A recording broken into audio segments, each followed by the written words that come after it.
I don't think either Robert or I could have ever really imagined anything quite as wonderful as what the High Line has become. You know, we just thought, wow, you have a mile and a half of Manhattan. Why rush to tear it down? Let's think about what else it can be. What else can you do with it? Recycled from a defunct elevated railway, the High Line is a fantastic world of woodlands, thickets, prairies, and meadows, floating 30 feet in the air through 22 blocks of New York City. It is at once a monument to a bygone era and the centerpiece of a revitalized West Side. The High Line is all about being in the city. It's an escape, but it's not an escape from the city. It's an escape from your normal experience of the city. It's about reconnecting with the city from a completely new vantage point. So you're moving through the city in a new way and seeing the city in a new way. You can see the Statue of Liberty looking one way, you can see the Empire State Building looking the other. It is a mile and a half long line that's a lot like a gallery and a museum, if you will, that allows you to experience the city in an extraordinary way, where the city is now the exhibit. Like the railroad it replaced, the new park rises above busy streets and runs in one side of buildings and out the other, as it winds its way from the historic meatpacking neighborhood through Chelsea to Hell's Kitchen. The whole experience is magical. It's slightly elevated, but not too high. So it protects you from the street, but yet you feel the energy of the street. And also you're near the water. You really are parallel to the river. That also adds yet another dimension and another sense of air and space and hope and freedom and all the things we like. The High Line is an Art Deco masterpiece of industrial design.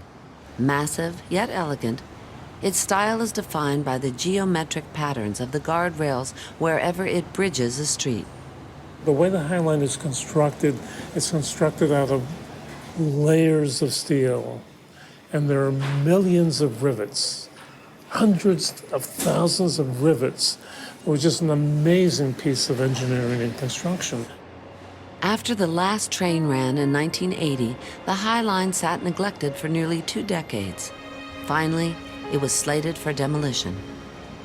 But locals Robert Hammond and Joshua David didn't want to see it go. To save it from the wrecking ball, they formed Friends of the High Line in 1999.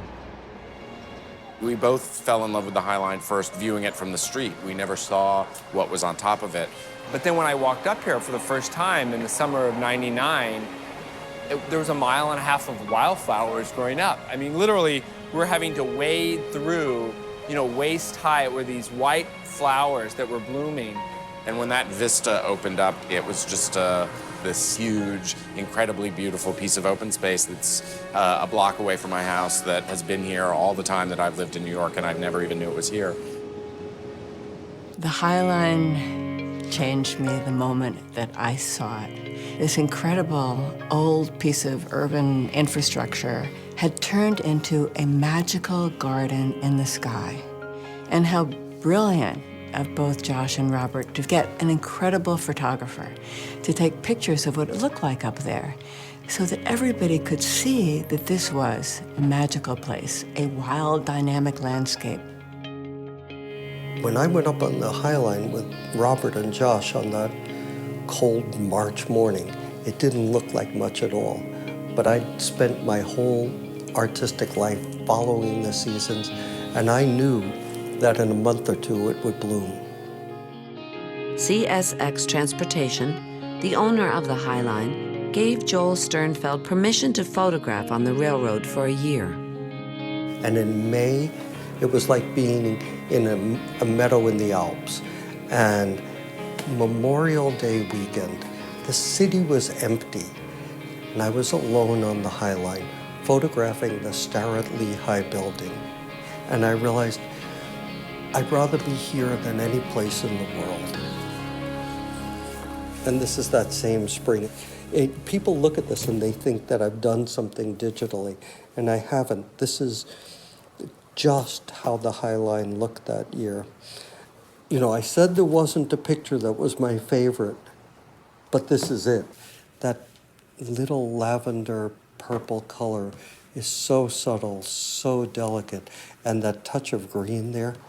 Every time I walked by it and there was that little tinge of purple heather, my heart just skipped a beat. I just loved it. Joel Sternfeld's evocative photographs ignited the campaign to save the High Line.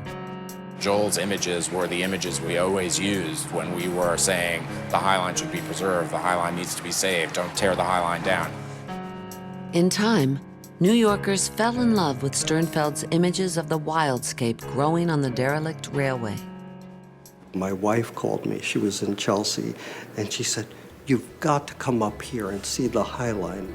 And I went up there, and people were stretched out in the chaise lounges. They could have been in their own backyards. They were in that invisible bubble that New Yorkers create around themselves, relaxing and talking and doing things as if no one was there, even though 1,000 people an hour were walking by them. So I think it's a real New York park. It's a real bit of New York.